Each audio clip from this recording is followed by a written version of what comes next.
Bismillahirrahmanirrahim. Assalamualaikum warahmatullahi wabarakatuh.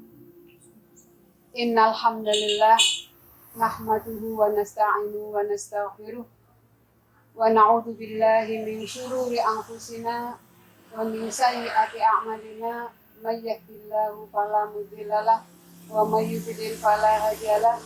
Asyhadu an la ilaha illallah wa asyhadu anna Muhammadan abduhu wa rasuluh.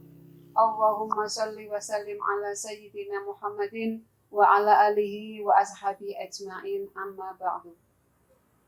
Pendengar kaum muslimin yang dirahmati Allah, marilah kita untuk membacakan puja dan puji syukur kehadirat Allah Subhanahu wa taala atas segala limpahan nikmat yang dicurahkan kepada kita, terutama nikmat iman, nikmat Islam.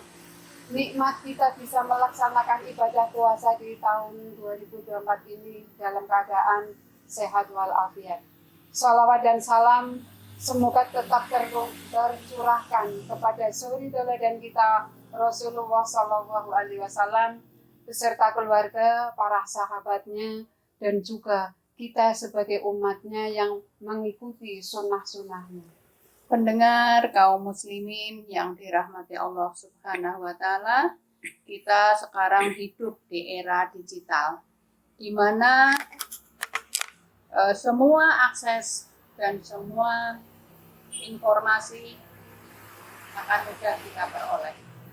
Tapi ada kalanya kita harus mawas diri, harus berhati-hati, terutama untuk menjaga kualitas ibadah kita, terutama di bulan suci Ramadan.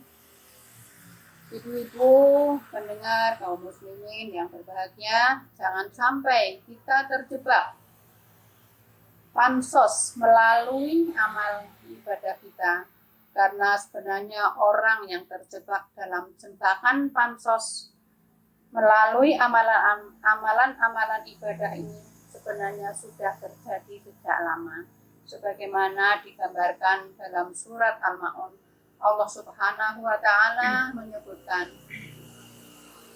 bahwa ada orang-orang yang mendustakan agama. Siapakah mereka?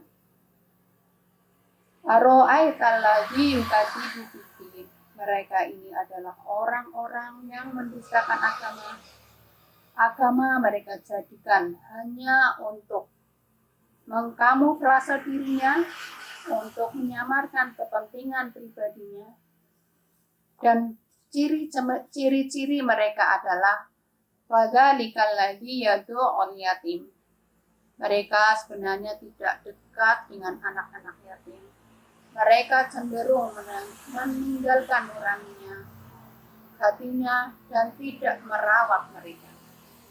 Mereka hanya menggunakan anak yatim sebagai media saja untuk mengangkat popularitasnya dan mengangkat kemaskurannya. Wala yahuddu ala ta'amil miskin.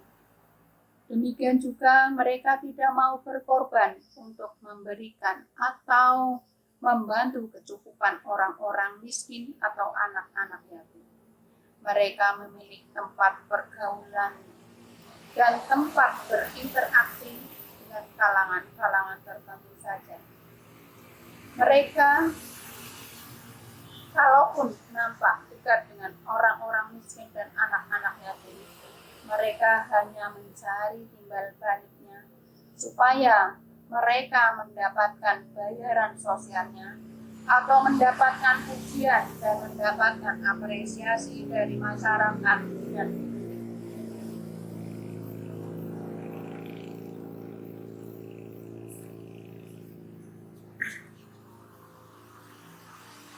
Pendengar kaum muslimin yang dirahmati Allah.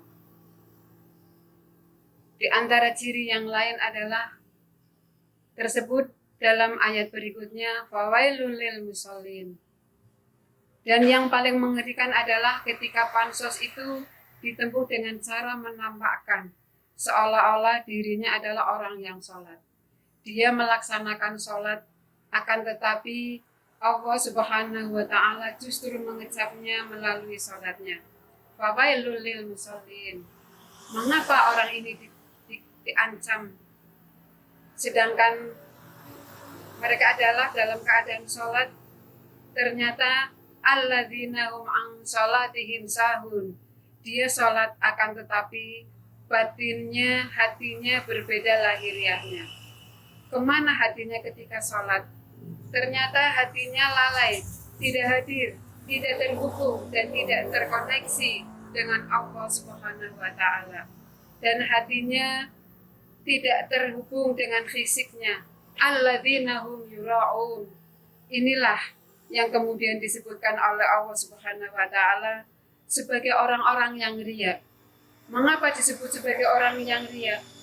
Karena dia menggunakan sholatnya hanya untuk pansos saja, sedekahnya hanya untuk pansos saja, dan ketika bersedekah hanya pilih-pilih saja kepada siapa dia bersedekah yang layak untuk diposting dan layak untuk dipamerkan.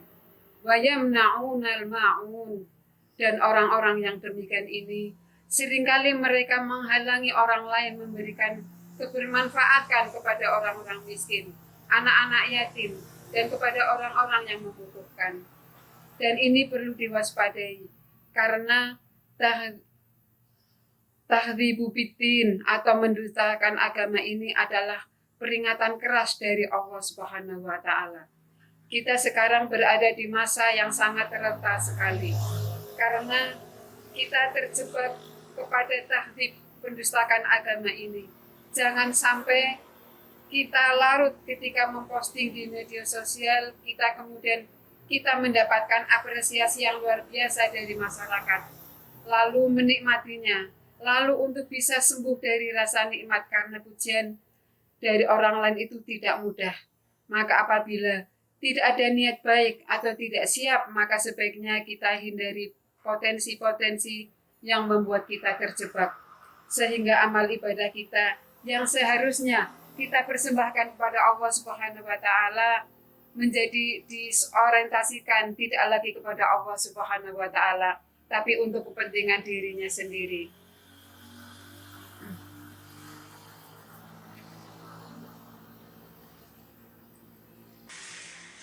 Pendengar kaum muslimin yang dirahmati Allah, tampaknya dia sujud, tetapi sebenarnya dia tidak menyembah Allah Subhanahu wa Ta'ala, akan tetapi menyembah dirinya sendiri. Tampaknya ia berbagi dengan orang lain, tapi sebenarnya dia sedang membayar orang untuk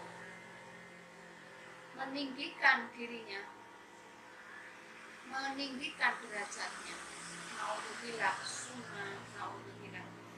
Maka di momentum Ramadan ini kita memohon kepada Allah Subhanahu wa Ta'ala, semoga Allah membersihkan hati kita, memurnikan amalan-amalan ibadah kita, benar-benar ibtigha mardhatillah, semata-mata mencari keridhaan Allah Subhanahu wa Ta'ala, sehingga amal ibadah kita menjadi amal ibadah yang berkualitas, yang layak untuk diterima oleh Allah Subhanahu wa Ta'ala, yang layak untuk dibalas, yang menjadi amalan yang maqbul indallah, yang menjadi amalan yang akan menghantarkan kita semakin naik tinggi derajat kita di sisi Allah Subhanahu wa Ta'ala.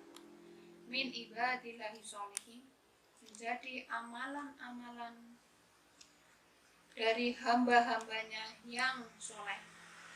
Amin ya rabbal alamin. Semoga bermanfaat. Kurang lebihnya mohon maaf. Nasrul minallah wa fath. Wa basirin